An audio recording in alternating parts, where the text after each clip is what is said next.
अस्सलाम वालेकुम। दुरूद शरीफ पढ़ लें।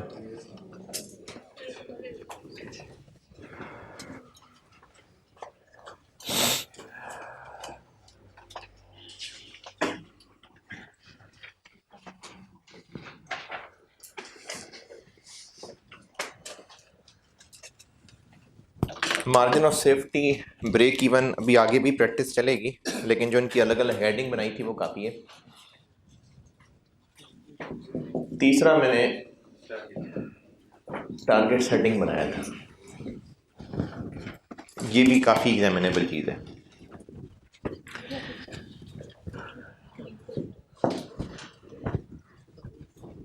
एक फार्मूला लिखा था शुरू शुरू में, sale price variable cost per unit into जो यूनिट सेल है minus total fix cost is equal to profit, PBT.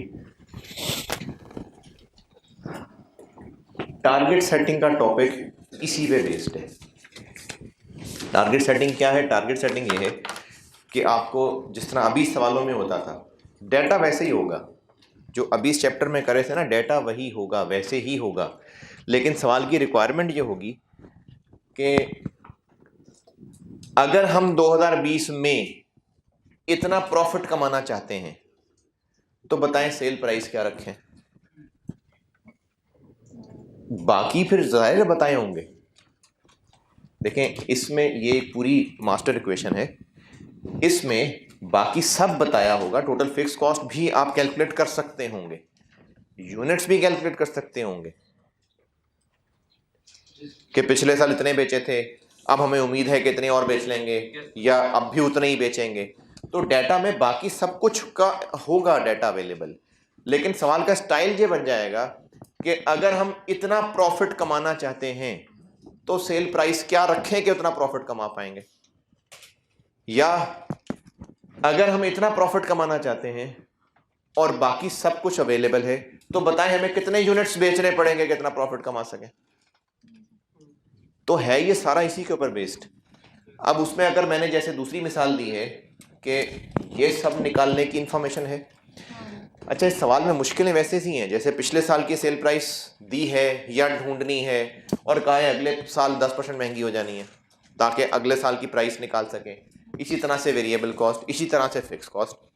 और आपसे पूछा हो सकता है कि बताएं अगर इतना प्रॉफिट कमाना चाहते हो तो कितने यूनिट्स बेचें। अब इसमें कैसे सॉल्व करना होगा? ये एक्स है, ये एक्स है, बाकी सब पुट कर लें। इसी तरह से हो सकता है कि अगर हम इतना प्रॉफिट कमाना चाहते हैं, ये और ये कैलकुलेट करने की इंफॉर्मेशन है, और सेल प्राइस बताएं कितनी रखें, तो ये एक्स है और बाकी सब। तो ये टारगेट सेटिंग इस पे बेस्ड है। अब उसमें किसको एक्स रखना है ये सवाल का डाटा देख के पता चलेगा।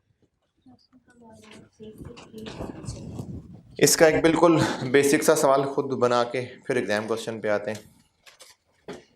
इसका सवाल लिखें।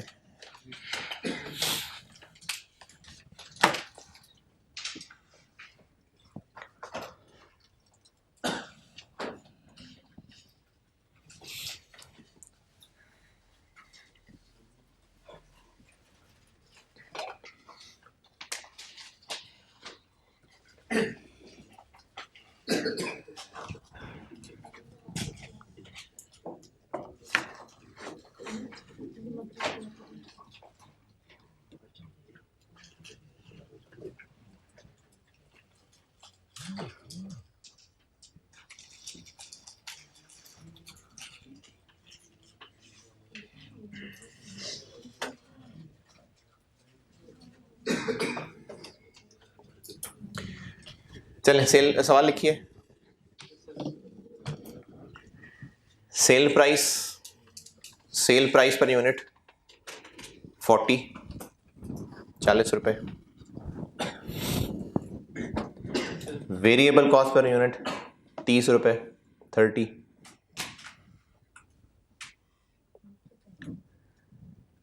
टोटल फिक्स कॉस्ट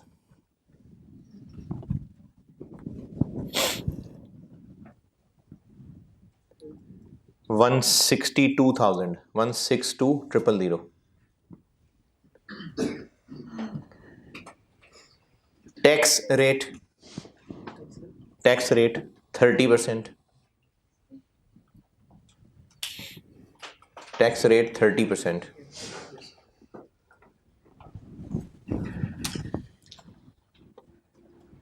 रिक्वायर्ड है आपसे number of units to be sold.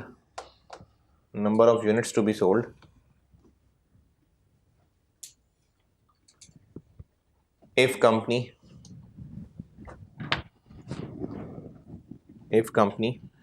wants to earn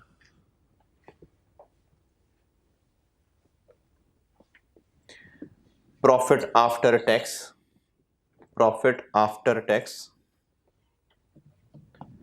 of 49,000 rupees, 49,000 रुपए. अगर 49,000 रुपीज आफ्टर टैक्स प्रॉफिट कमाना चाहते हैं तो कितने यूनिट्स बेचने पड़ेंगे?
हाँ जी, 23,200.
हाँ जी,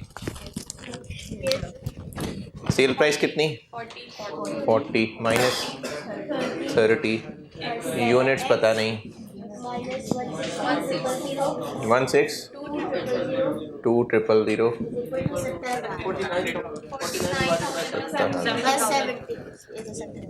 क्योंकि 49,000 पैट है और 30% टैक्स रेट है, तो ये जो 49,000 है ये 70% है. इसको ग्रॉस करें, यहाँ से यूनिट्स निकल आएंगे 23,200. ये टारगेट सेटिंग, ये तो नहीं है ना मुश्किल? नहीं, आफ्टर टैक्स कहा था, 2-3 दफा कहा था. हाँ हाँ, आप कह रहे हैं यहाँ पर? हाँ, तो यहाँ पीबीटी लिखना है ना, तो मैंने पीबीटी लिखा है. 49,000 पीबीटी नहीं है, वो पैट है, उसको पीबीटी बनाया है. यहां पर पीबीटी लिखना है हमें।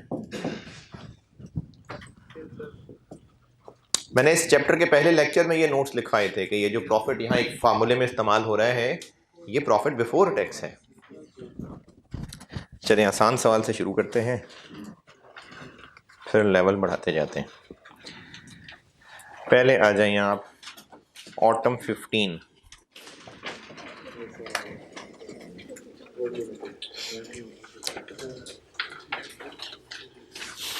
Autumn 15 question number 3।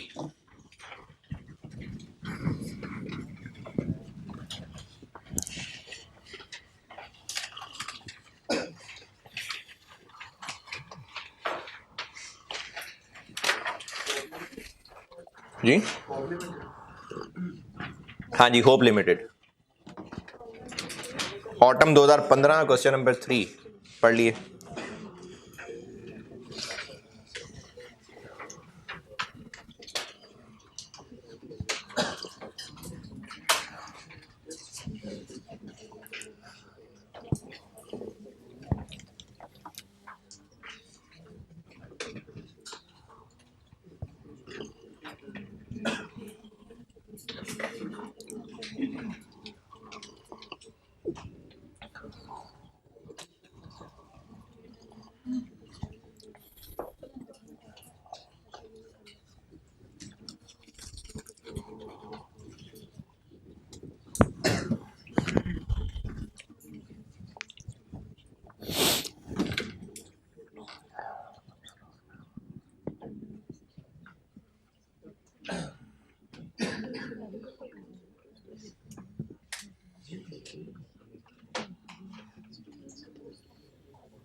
जी पढ़ लिया। पार्ट ए और बी ये दोनों ही यही टारगेट सेटिंग के हैं। पार्ट ए में इसने कहा है कि अगर हम उतना ही जीपी कमाना चाहें,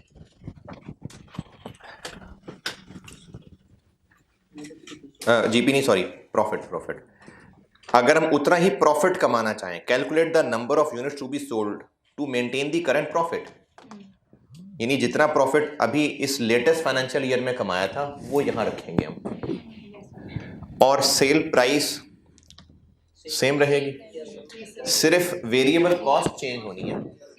तो सेल प्राइस वही रहनी है, वेरिएबल कॉस्ट चेंज होनी है, फिक्स कॉस्ट भी वही रहनी है, प्रॉफिट जो पहले है वो रहना है, यूनिट्स निकालना है। Question number 3 autumn 15 part A. Cell price तो वही रहनी है, वेरिएबल कॉस्ट, बल्कि मैं सेल प्राइस लिखी हूँ, डाटा इकट्ठा कर रहा हूं ताकि यहां निकाल रख सके इसको। सेल प्राइस 1600 ये यही रहनी है, वेरिएबल कॉस्ट बाकी अदर 960 ये भी यही रहनी है, और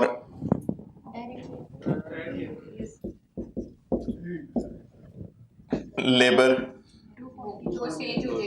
240 है,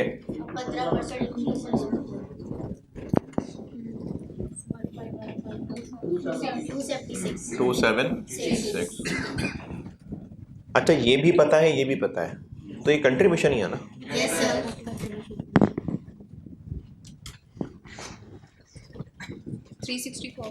364 ये आ गया 364, ये 850,000, ये पिछले साल से कैसे निकालें? सर ये कंट्रीब्यूशन निकालिए चाहिए था रिवर्स में। अच्छा तो मल्टीप्लाई करके भी इसको माइनस कर। चलें ठीक है, देखें ढूंढें। नहीं कर देंगे, अच्छा 6000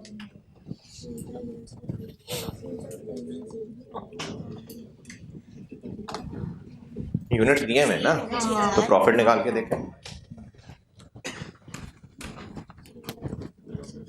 1550000। देखें पिछले साल जो प्रॉफिट कमाया था वो निकाल लेते हैं। पिछले साल सेल प्राइस थी 1600, वेरिएबल डायरेक्ट लेबर था 240, बाकी वेरिएबल 960 थे, 6000 यूनिट्स बेचे थे, 850,000 फिक्स कॉस्ट थी, 1550 ये हमारा टारगेट प्रॉफिट है। 1550,000, 850,000, 364।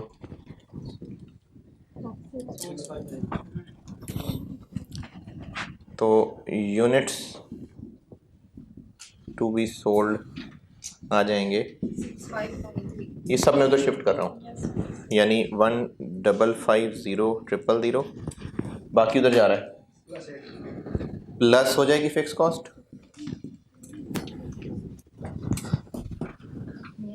और डिवाइडेड बाय 364।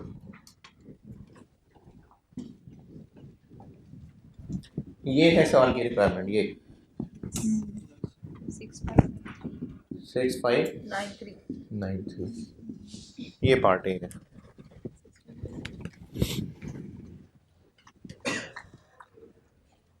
हाँ जी, सीवी भी आसान है ना।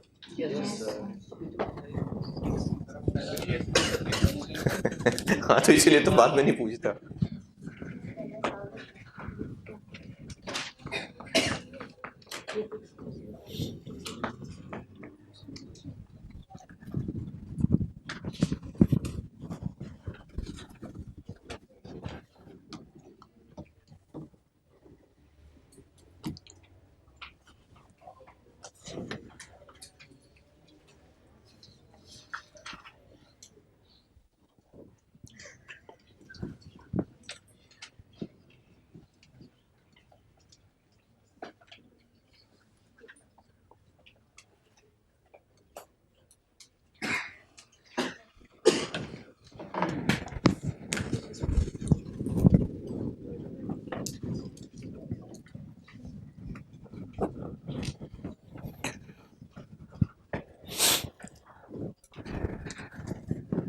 अच्छा, ये पता चल रहा था पार्ट ए पढ़ के इसका सवाल है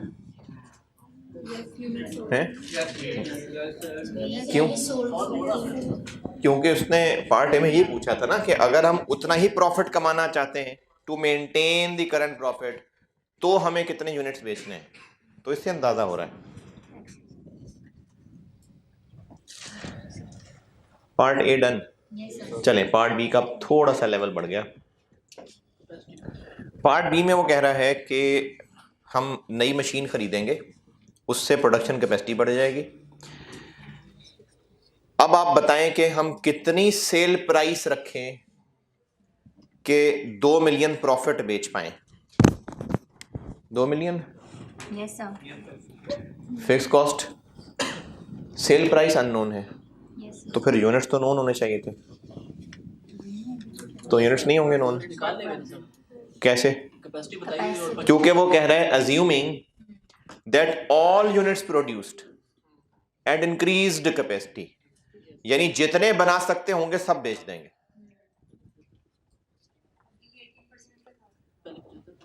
जितने पिछले साल बनाए थे उससे 25% और बनेंगे। नहीं, कैपेसिटी 25% बढ़ेगी। अब मैं पार्ट बी कर रहा हूं और वो सारी चीजें पूरी कर रहा हूं। सेल प्राइस अननोन है, वेरिएबल कॉस्ट अदर वाली वही रहेगी 960, लेबर वही कौन सी 240 या 276, कैसे पता? क्योंकि उसने कहा है कि पार्ट बी में वो जो वेज बढ़ना था वो आप एज इट इज माने, तो ये होगी वेरिएबल कॉस्ट पर यूनिट। 1236। ये देखिए, मैं ना 2 मिलियन उन्होंने टारगेट रखने को कहा है, तो टारगेट सेटिंग का हो गया ना सवाल, चीजें पूरी कर रहा हूं उसकी। ये 2 मिलियन हो गया, टोटल फिक्स कॉस्ट निकाल लेते हैं, वेरिएबल कॉस्ट पर यूनिट निकाल लेते हैं और यूनिट्स निकाल लेते हैं। फिर सेल प्राइस निकलेगी x। ठीक है सवाल की अप्रोच। तो वेरिएबल कॉस्ट पर यूनिट निकाल दी मैंने, यूनिट्स निकालते हैं।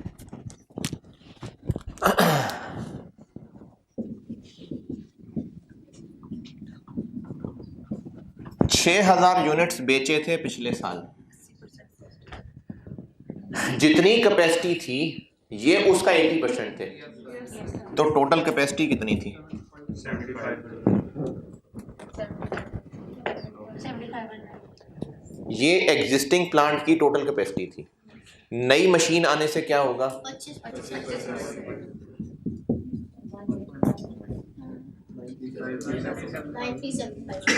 9375 और assuming that all units will be sold। ये आ गए units, variable cost per unit भी आ गए, यूनिट्स भी आ गए, टोटल फिक्स कॉस्ट नहीं, वही नहीं। अब उसमें डेप्रिसिएशन ऐड हो जाएगी। जो पहले थी वो तो होगी ही 850,000 और अब इस नई मशीन की डेप्रिसिएशन आ जाएगी 7 लाख। कॉस्ट कितनी है इसकी? 7,60,000 और जिंदगी कितनी?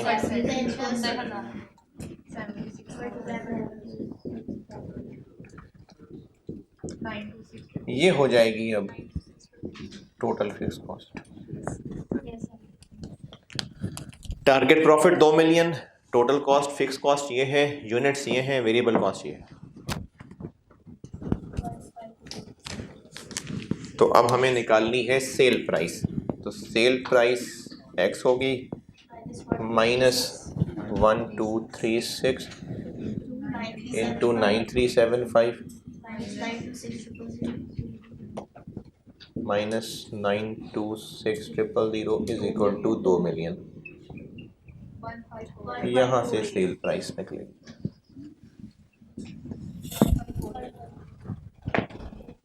ये लाइन नजर आ रही है हमें?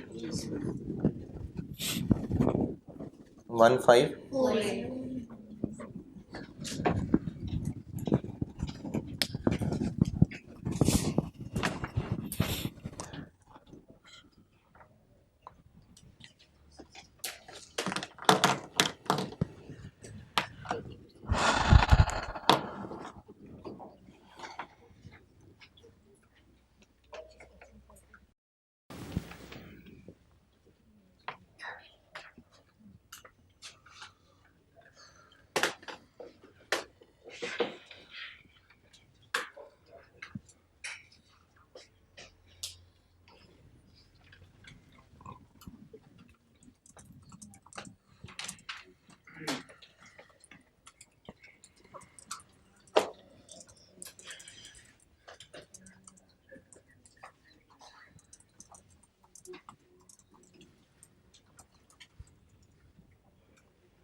थोड़ा सा मुश्किल कर लें, अब ना करें।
ठीक है, नोटेड।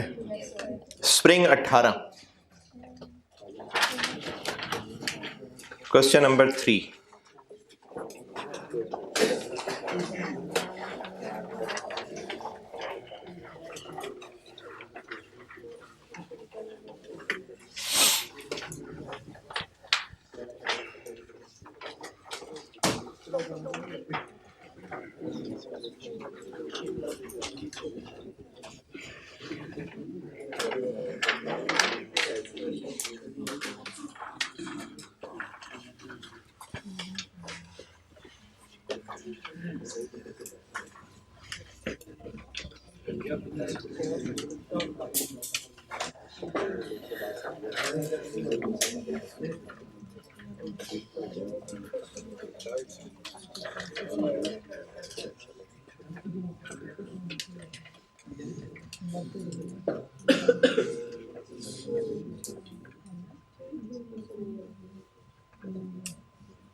जी पढ़ लें तो मैं डिस्कस करूं। Requirement, calculate the minimum number of units to be sold.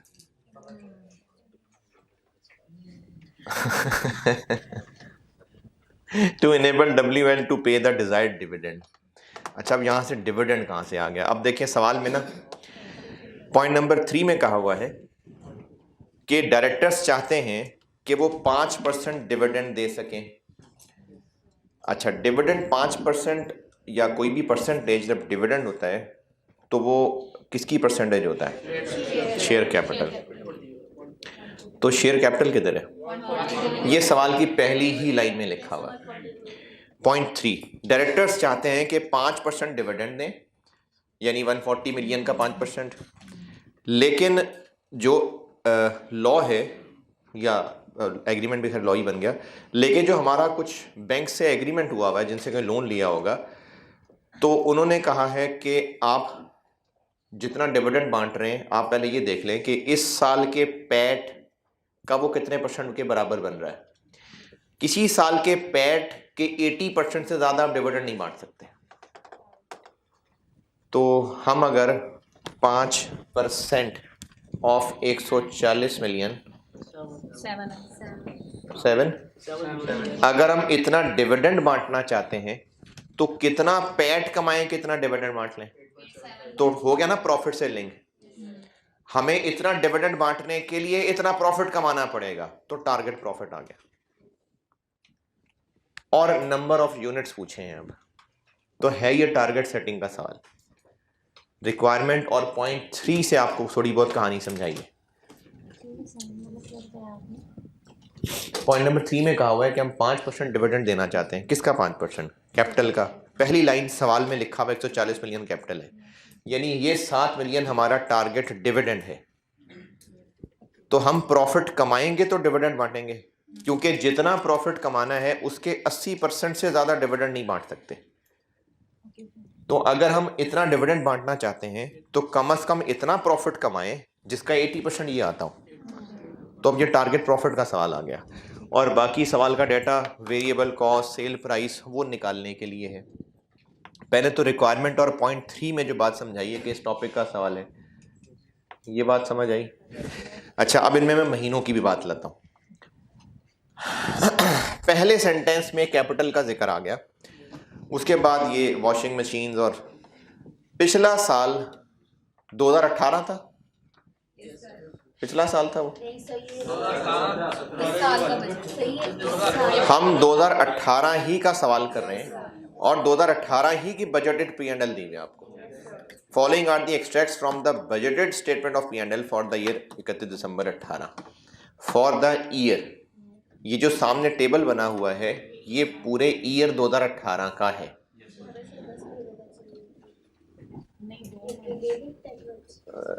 ये साल का है। चलें आगे चलते हैं।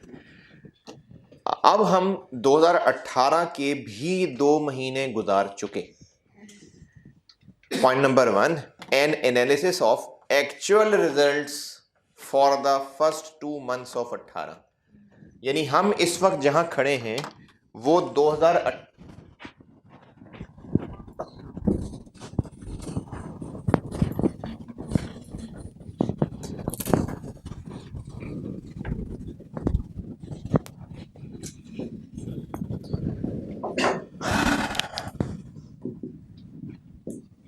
हम इस वक्त इस पॉइंट पे खड़े हैं। 2 महीने गुजर गए हैं, 10 रहते हैं।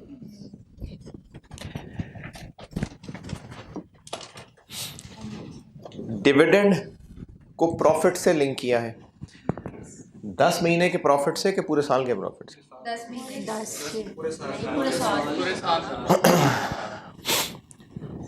हमने पूरे साल में जितना प्रॉफिट कमाना है उसके 80% तक डिविडेंड बांट सकते हैं। तो पूरे साल का प्रॉफिट ना, तो हमने टारगेट सेटिंग में जो प्रॉफिट रखना है वो 10 महीनों का रखना है, ये पूरे साल का है, पूरे साल का।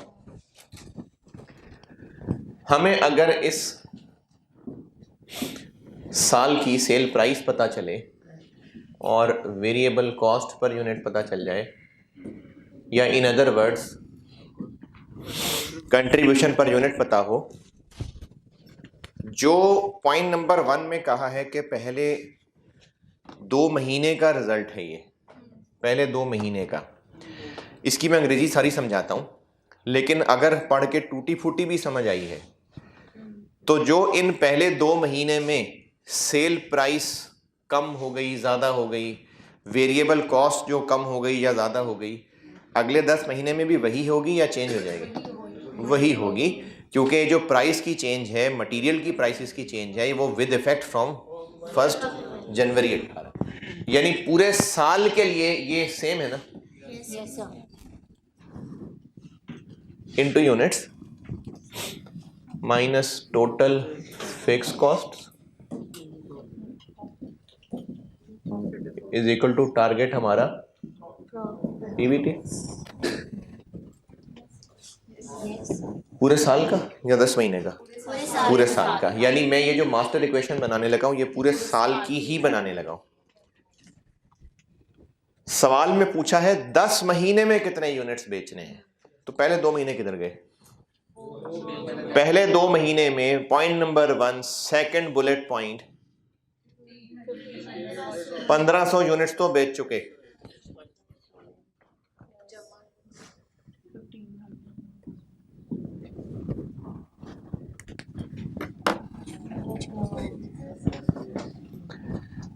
पूरे साल 2018 पे लगने वाली cell price, variable cost per unit, पूरे साल में बेचे जाने वाले यूनिट्स जिनमें से ये 2 महीने के हैं और ये है जो रिक्वायरमेंट में पूछा है, माइनस पूरे साल की fix cost is equal to पूरे साल का टारगेट पीबीटी। ये है सवाल की अप्रोच, बाकी फिर इनकी वैल्यूज ढूंढते हैं।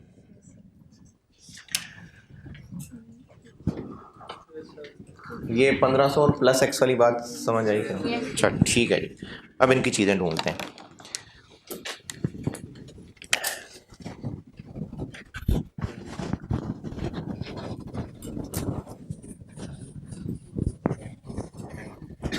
बच्चों ना सवाल है?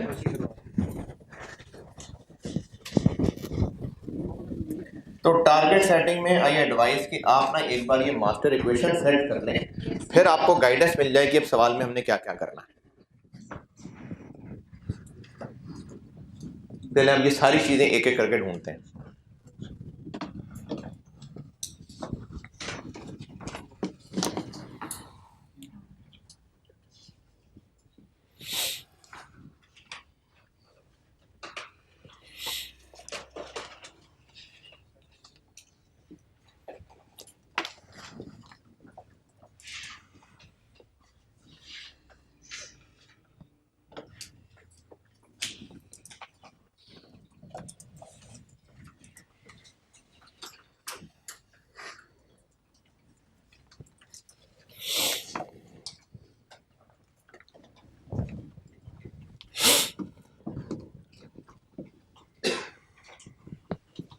ये इक्वेशन ओके ना?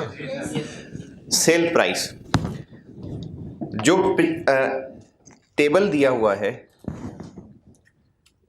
ये 2018 ही का सारा है।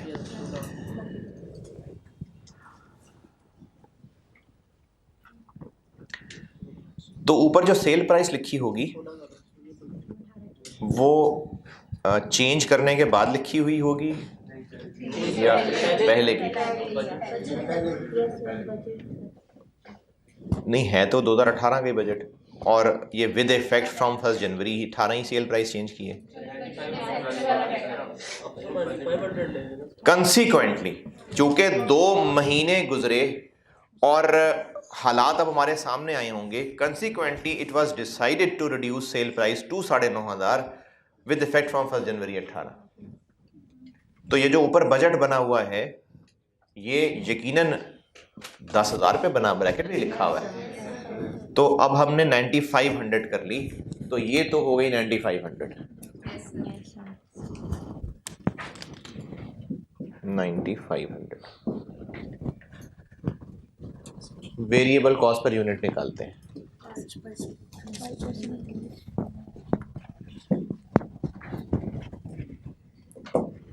वेरिएबल कॉस्ट पर यूनिट के लिए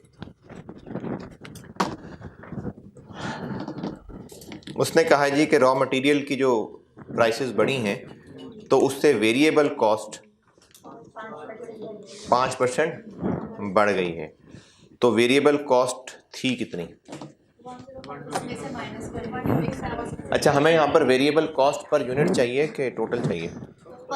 पर unit. Variable cost of sale मैं इस वक्त रुपीस पर यूनिट निकाल रहा हूँ। पहले कितनी थी जो 5% बढ़ गई?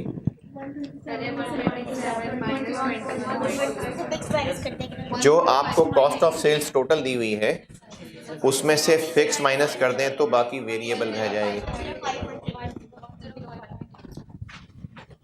127 में से 0.2, तो ये पर यूनिट चीज है। तो पर यूनिट बनाए ना इसको, किससे डिवाइड करूं? 10,000 एक जज्बाती आंसर है, 10,000 यूनिट्स नहीं है।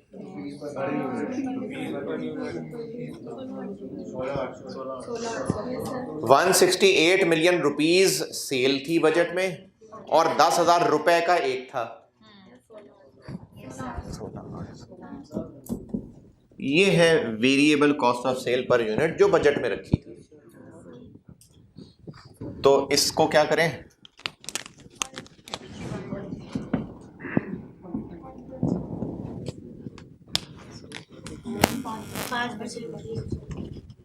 तो अब सही variable cost of sale per unit हो जाएगी 6612.5। देखिए इनकम स्टेटमेंट में ना आपको टोटल वेरिएबल फिगर्स दी हैं, हम यहाँ पर यूनिट कर रहे हैं तो उसको यूनिट से डिवाइड करें, कितने यूनिट्स, जितने यूनिट्स का बजट है। तो सेल्स के साथ ब्रैकेट में 10,000 रुपए पर यूनिट लिखा हुआ है, तो अगर टोटल सेल्स अमाउंट को इस पर यूनिट प्राइस से डिवाइड कर लेंगे तो नंबर ऑफ यूनिट्स पता चल जाएंगे, तो वो 16.8 मिलियन बनते हैं, 16,800 बनते हैं।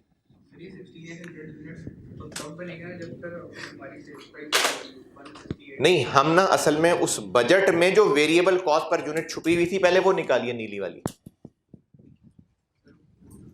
जो बजट बनाया था ना उस वक्त जो वेरिएबल कॉस्ट ऑफ सेल सोची थी, अब उससे 5% महंगी हुई है, तो पहले हम वो तो निकाल लें कि बजट बनाते हुए क्या सोची थी।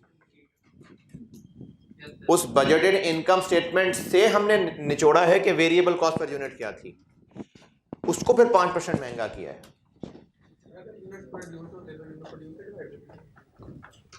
ये जो इनकम स्टेटमेंट में कहीं फिर उसमें फिर opening closing cost of good manufacture फिर उस तरह से आ रहा होता, ये तो कॉस्ट ऑफ सेल ही लिखी आ रही है, तो इसकी यूनिट सोल्ड से ही डिवाइड। नहीं,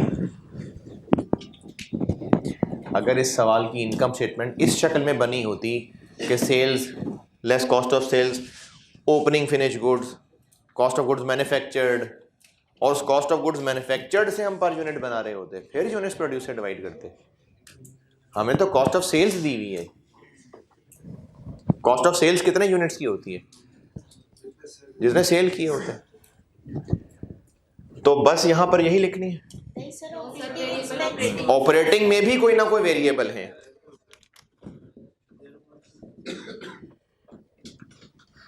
और वो भी बिल्कुल इसी तरह से हो जाएंगे। वेरिएबल ऑपरेटिंग निकालने हैं तो आपको टोटल दिए हुए हैं 16 माइनस फिक्स कितने हैं 4.5 डिवाइडेड बाय 16,800। इसको भी 5% महंगा करना है। सिर्फ वेरिएबल कॉस्ट ऑफ सेल्स को उसने महंगा करने को कहा था।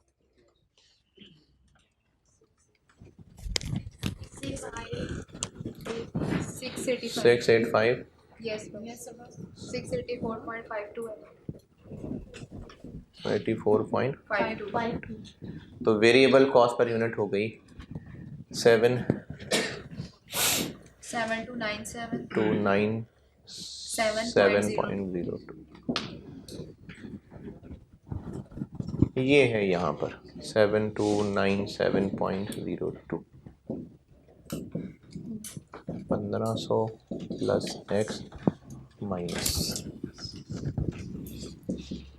वर्किंग टू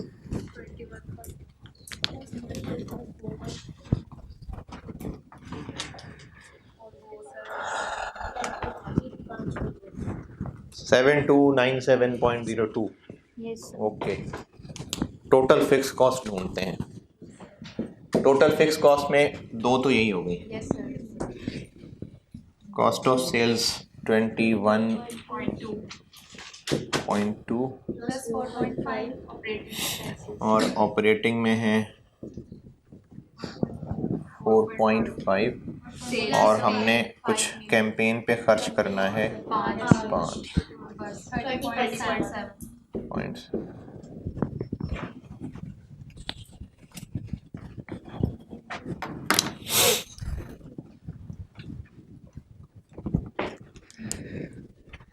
पॉइंट नंबर 1 सारा पढ़ लें, इसकी अंग्रेजी में ज़रा से भी कोई भी कंफ्यूजन है तो पूछें, क्योंकि मैं तो सवाल कर रहा होता हूँ तो मैं ही कर रहा होता हूँ। आपको जो सवाल की वर्डिंग है उससे पढ़ के बेटा ये समझ भी आना चाहिए जो हमने किया है।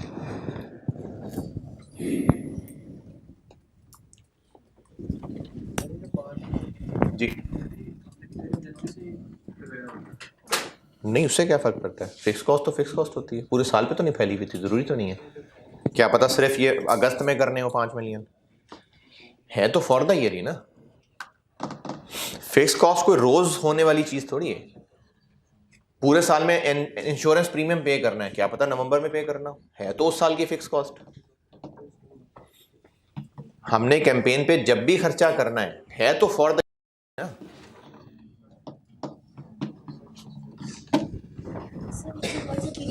वही में निकाला था तो हमने उसको नंबर ऑफ यूनिट से डिवाइड किया था। नंबर ऑफ यूनिट्स निकालने के लिए हमने 10,000 पर यूनिट्स लिए थे, पर सर इस साल से 10,000 पर यूनिट लिए थे ना सर, ताकि यूनिट्स निकल ये जो नीला वाला काम किया था ना, ये उस बजट को बनाते हुए जो वेरिएबल कॉस्ट पर यूनिट इस्तेमाल हुई थी वो निकाली।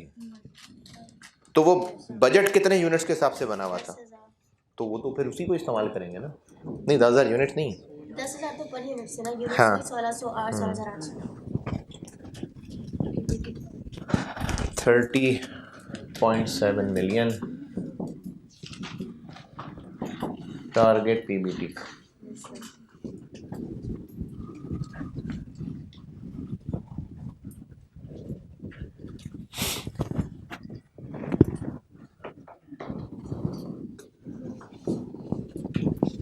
टारगेट पीबीटी करें कैलकुलेट कर, बाकी टारगेट पीबीटी कैलकुलेट करिए।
जी कितना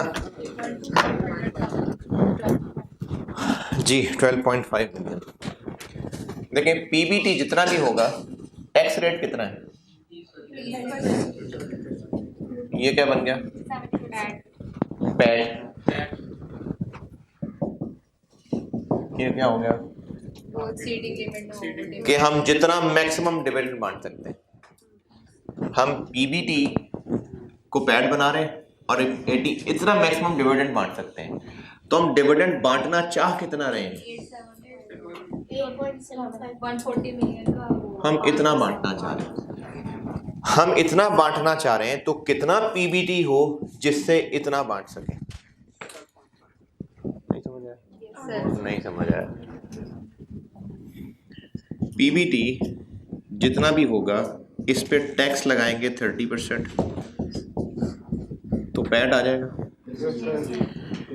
अभी जो पैड होगा, हम डिविडेंड बांटना चाह रहे हैं 140 मिलियन का 5%, यानी 7 मिलियन। ये पैट का मैक्सिमम कितना परसेंट हो सकता है? 80। तो यहाँ पर क्या पैट हो जिसका 80% ये आ रहा हो? 8,7,5. तो यहाँ से यहाँ और फिर यहाँ से यहाँ, पीबीटी का 30 माइनस करके पीबीटी का 70 ये आ गया, इसका 80% ये है, पैट का 80% ये है, तो यहाँ से पीबीटी टारगेट निकल आएगा 12 पॉइंट। सर उस तरह नहीं चल सकती कि सेल्स में से वेरिएबल और फिक्स माइनस करो और फिर प्रॉफिट। कितने? सर जैसे 1500 यूनिट्स हमने सोल्ड करनी है और 9500 पर यूनिट था ना, तो उस तरह सेल्स आ गई, वेरिएबल पर यूनिट बस 1500 ही करने पूरे साल में?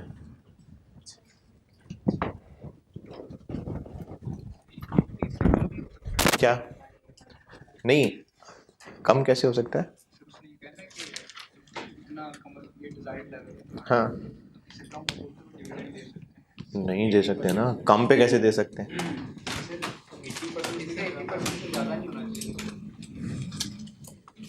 हम जो डिविडेंड बांटना चाहते हैं वो बता दिया है। हाँ हाँ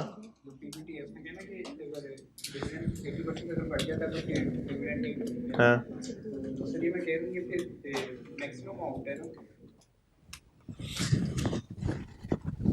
हमने इतना डिविडेंड बांटना है 7 बिलियन, हम कम से कम इतना प्रॉफिट कमाएंगे तो इतना डिविडेंड बांट सकेंगे। देखें, हम अगर प्रॉफिट कम कमाएंगे तो पैट कम आएगा, उसका 80% और कम हो जाएगा, तो हमारा तो ये जरूरत पूरी नहीं हो सकेगी। तो हमें इतना कम से कम डिविडेंड बांटना है, कम से कम नहीं, इतना हमारा डिजायर्ड है कि हम डिविडेंड बांटें। तो हम इतना डिविडेंड तब बांट पाएंगे अगर पैट का 80% ये बनता होगा तो, और इतना पैट तब कमाएंगे अगर इतना पीबीटी कमाएंगे।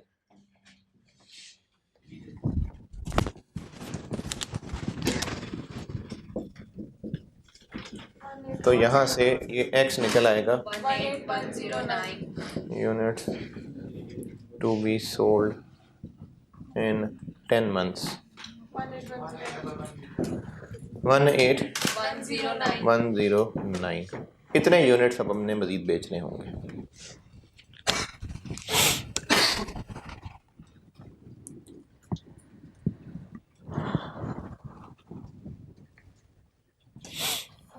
जी क्या?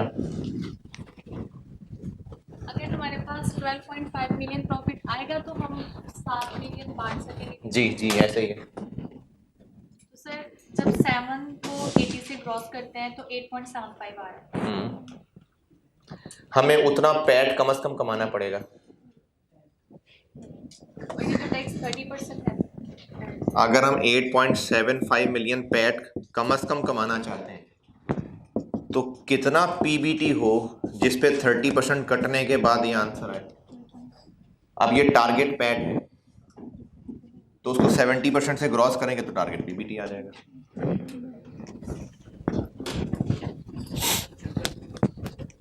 है?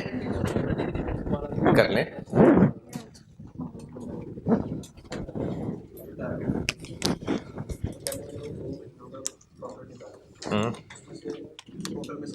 ठीक है, फिर ये वाला पोर्शन नहीं आएगा। अच्छा, वो फिर आपने मंथ्स पे एलोकेट कर दी होगी, कर दें, न्यूमेरिकली करना है ना। नहीं ठीक है,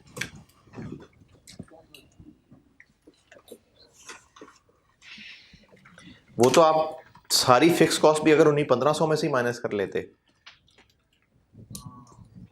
तो भी जो डिफरेंस है आपने वो डिफरेंस ही इस 12500 में से लेस करना था ना। हाँ जी, यहाँ तक भी ओके। चलें एक थोड़ा सा लेवल पर और बढ़ा लेते हैं।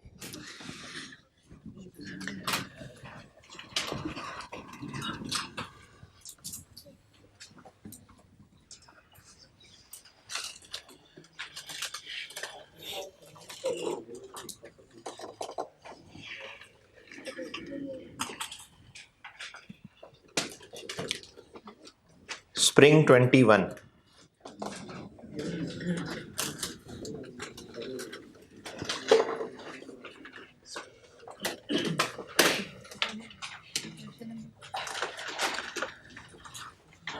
क्वेश्चन नंबर आखिरी,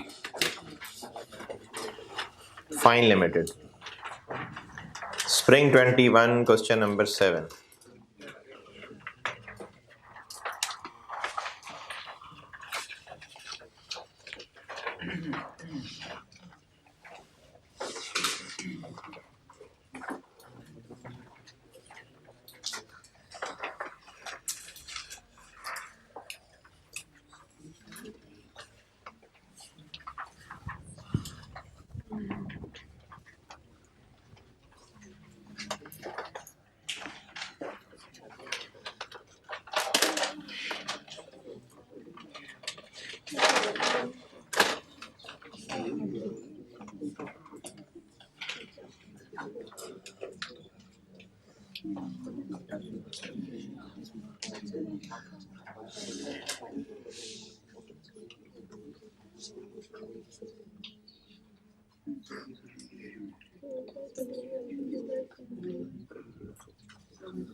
जी पढ़ लें तो मैं करूं। अच्छा, अब इस सवाल में एक वर्ड की वजह से ये जो रिलेशन अभी आपको ये मास्टर इक्वेशन समझाई है, इसमें थोड़ी सी चेंज आने लगी है?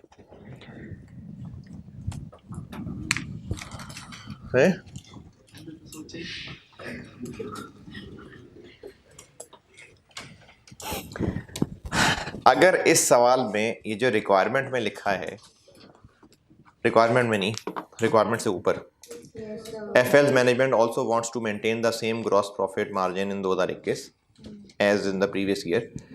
ये वर्ड मार्जिन अगर ना होता, बस ग्रॉस प्रॉफिट होता, तो इसका मतलब 14,000 ही यहां आ जाता।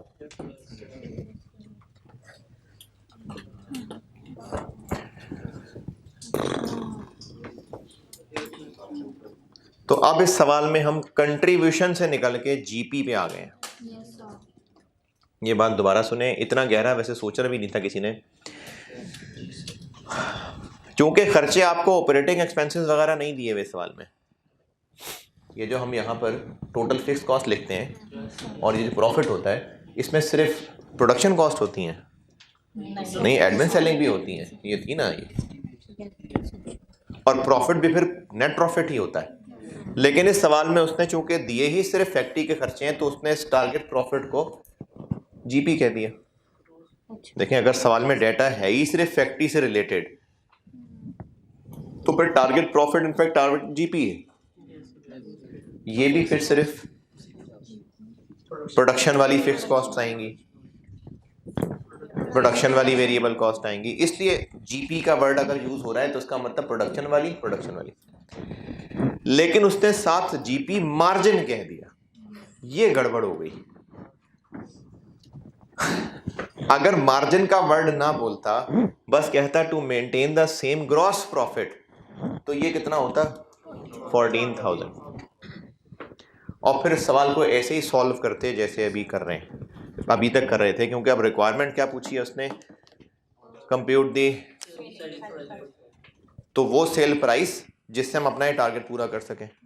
तो ये ऐसे ही सॉल्व होता, सेल प्राइस एक्स रखते, variable cost per unit, units, fix cost, सबका डाटा है सवाल के अंदर। सवाल में सबका डाटा है, हम सब निकाल सकते थे। मार्जिन के वर्ड ने सारी इक्वेशन को बदल दिया। अब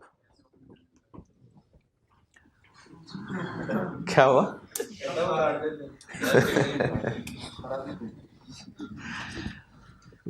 ठीक है, करूं, समझ आई बात? तो अब मार्जिन का वर्ड, ये जीपी मार्जिन क्या होता है? GP divide by sales. तो अब इस जीपी में और ग्रॉस प्रॉफिट में और कंट्रीब्यूशन में फर्क है क्या? ग्रॉस प्रॉफिट फिक्स्ड भी माइनस करने के बाद की चीज होती है। यानी अब तकरीबन समझ लें कि हम ये फाइनेंशियल अकाउंटिंग ही की बात कर रहे हैं बस, कि सेल्स में से पूरी कॉस्ट ऑफ सेल्स माइनस पूरी cost of sale, variable fix सब, फिर जो आंसर आएगा वो जीपी है। तो उसकी परसेंटेज मेंटेन रखनी है। तो अब आपको सवाल में ये टारगेट प्रॉफिट देने की बजाय जीपी परसेंटेज दे दी। अगर ग्रॉस प्रॉफिट का वर्ड होता, मार्जिन का वर्ड ना होता, तो फिर ये सवाल यहाँ 14,000, नई फिक्स कॉस्ट निकालते, नई यूनिट्स निकालते, नई वेरिएबल कॉस्ट निकालते और सेल प्राइस निकलती। लेकिन जीपी मार्जिन मेंटेन करने को कहा है। तो अब इसमें हम थोड़े से डिफरेंट तरीके से चलने लगे। अच्छा, डिफरेंट तरीके से ऐसे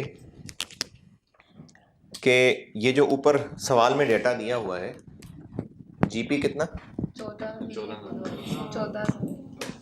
14,000 और जीपी मार्जिन कितना 25% डिवाइडेड बाय 56,000 25%, यानी 25% जीपी कमाना चाहते हैं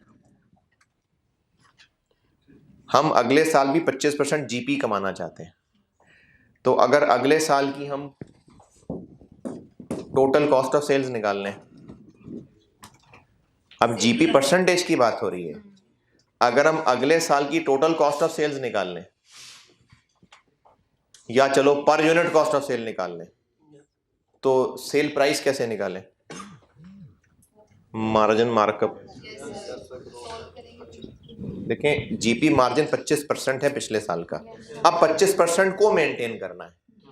इसके लिए सेल प्राइस जो है वो पूछिए, और सवाल में डाटा है कि आप यूनिट्स भी निकाल सकते हो, यूनिट्स का डाटा है।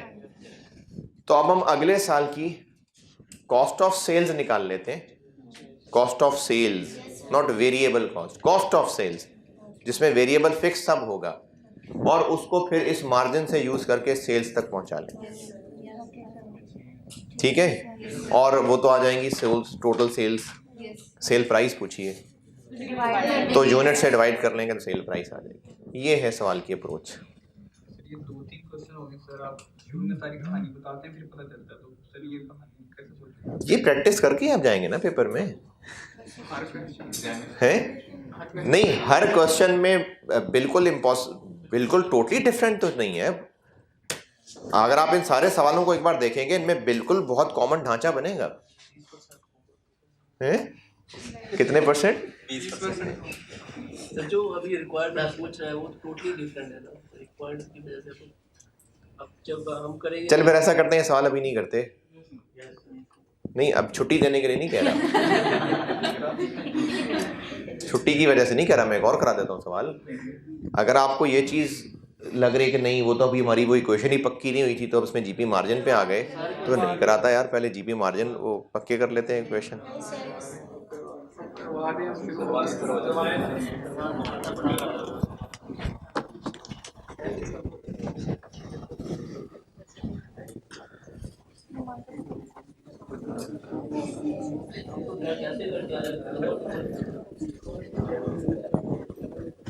नहीं, आपने अगर ये सवाल ऐसे ही समझ के कर दिया होता तो जितनी सारी फिगर्स वर्किंग में अब करनी है वो तब भी कर ही लेते, तो उसके तो मिलेंगे नंबर। तो 0 नंबर थोड़ी होंगे, 0 सिर्फ तभी होंगे जब छोड़ आएंगे सवाल।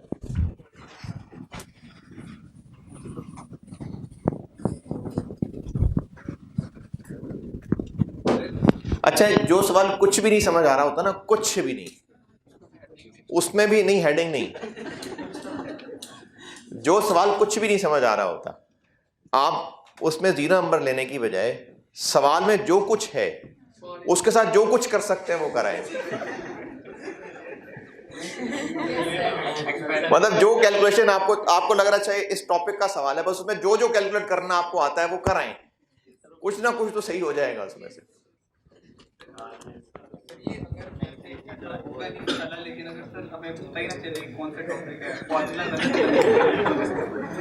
अगर गलत लगे, लेकिन इसका दोनों केसेस में हमने सीरीज में जो पिछला किया हमने टोटल फिक्स कॉस्ट तो निकालनी होती थी, तो वो कहने का चलो ठीक है टोटल फिक्स कॉस्ट सही निकाल। हाँ, टोटल फिक्स कॉस्ट निकालने के नंबर होंगे ना, फॉर्मूला हमारा गलत है सर। कोई बात नहीं, आपने जो जो कैलकुलेशंस की होंगी उनके मिलेंगे नंबर।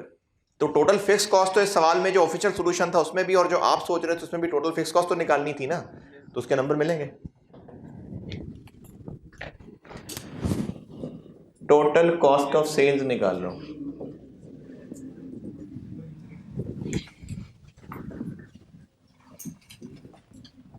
टोटल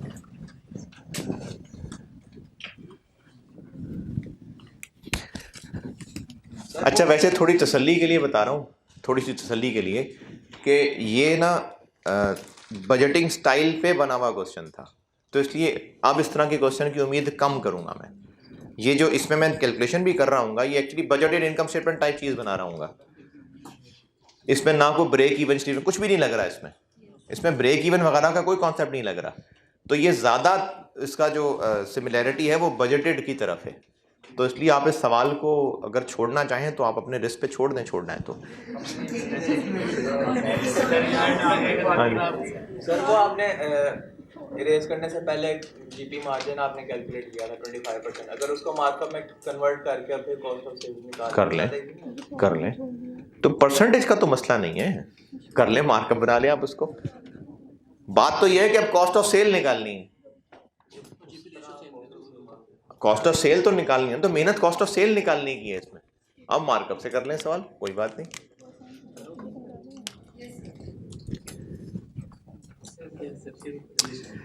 चलिए शुरू कर हैं, कोई बात नहीं।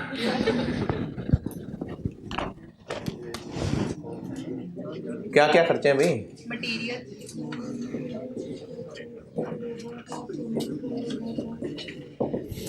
गाइस 500 प्लस कौन सी क्लास है बेटा? कितने बजे है? 12 10 12 10।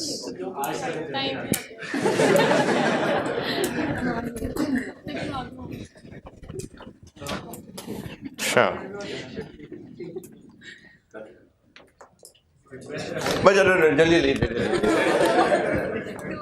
डायरेक्ट अभी मैंने आपको जो पता नहीं इस क्लास में या पिछली क्लास में एक बजटिंग का एक टेक्निक बताई थी कि हमें एक साल की टोटल फिगर्स है और उससे अगले साल की टोटल फिगर्स बनानी है।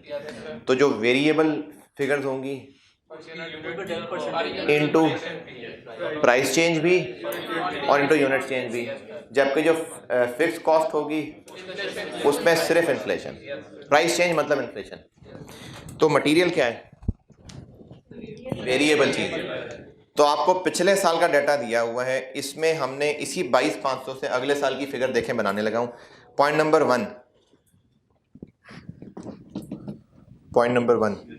हम अगले साल यूनिट्स 10% बढ़ाने वाले हैं, increase the production volume by 10%।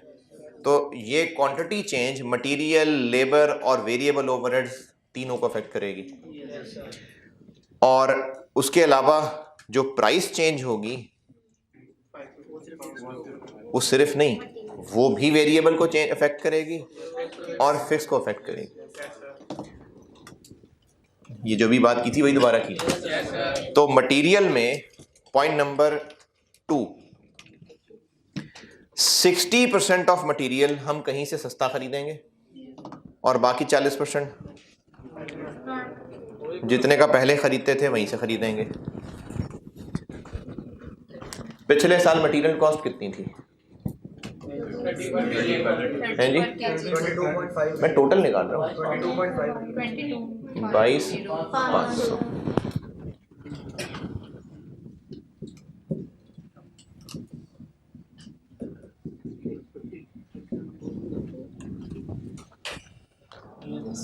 %40 हम जिनसे पहले खरीदते थे वहीं से खरीदेंगे, 60% हम किसी जानने वाले से खरीदेंगे। वॉल्यूम कितना बढ़ना है? 10%। चलें बस मटेरियल करके रोक रहा हूँ, कोई कल मैं इसको खुद पूरा कर लूँगा। ये क्या किया?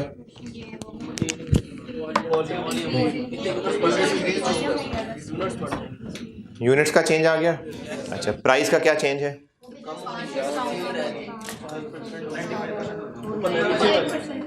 ऊपर सर इसमें 1% पहुंच भी आ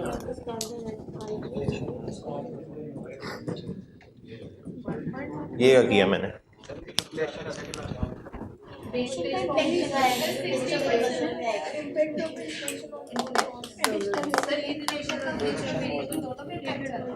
जी, इन्फ्लेशन प्राइस वाले को कहते हैं। प्राइस चेंज इन्फ्लेशन है एक्चुअली। ये बात, ये लाल हरी वाली दोबारा सुने। ये डायरेक्ट मटेरियल कॉस्ट है। डायरेक्ट मटेरियल कॉस्ट वेरिएबल है। प्राइस चेंज इन्फ्लेशन ही को कहते हैं। इन्फ्लेशन प्राइस चेंज ही होती है। तो पॉइंट नंबर 3 के नीचे लिखा हुआ है impact of inflation of all cost will be 10%।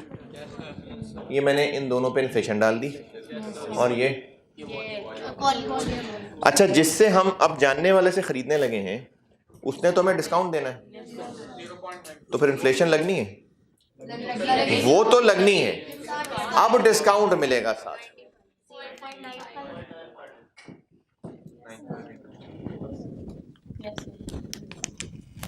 ये मैंने उल्टा नहीं लगा दिया?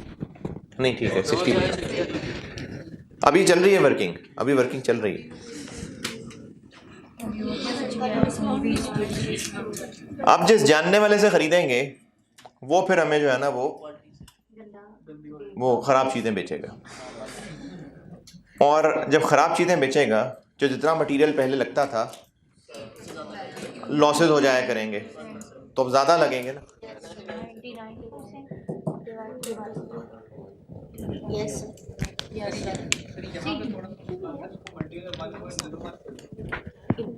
ये रुपए हैं कि किलो हैं?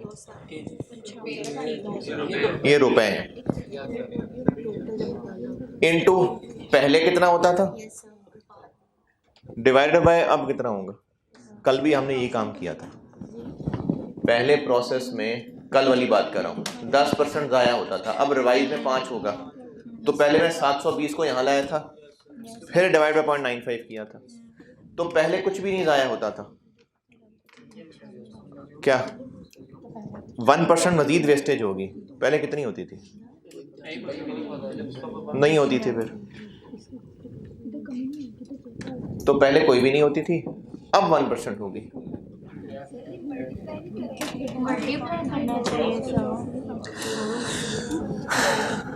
हैं जी?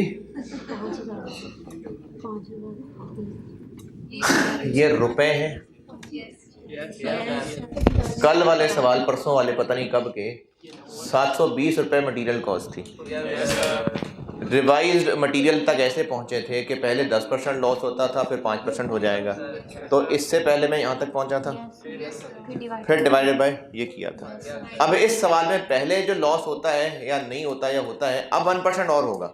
तो पहले पता नहीं कितना होता है। अगर पहले वाला बताया होता लेट से 8, तो मैं इधर 8 और इधर 9 कर देता।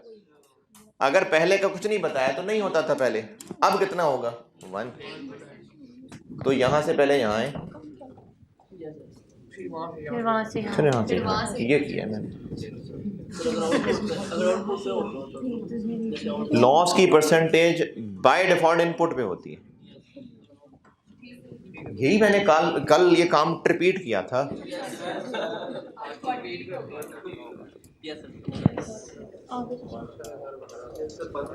ये बंद करें जी, ये बंद होगा।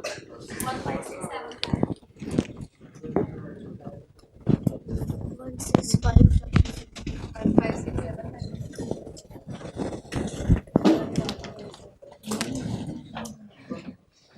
इस ब्रैकेट का 156 75 10 चलें, बाकी फिर इंशाल्लाह मैं इसको कल पूरा करता हूँ, और कल भी फिर मज़ीद प्रैक्टिस ही प्रैक्टिस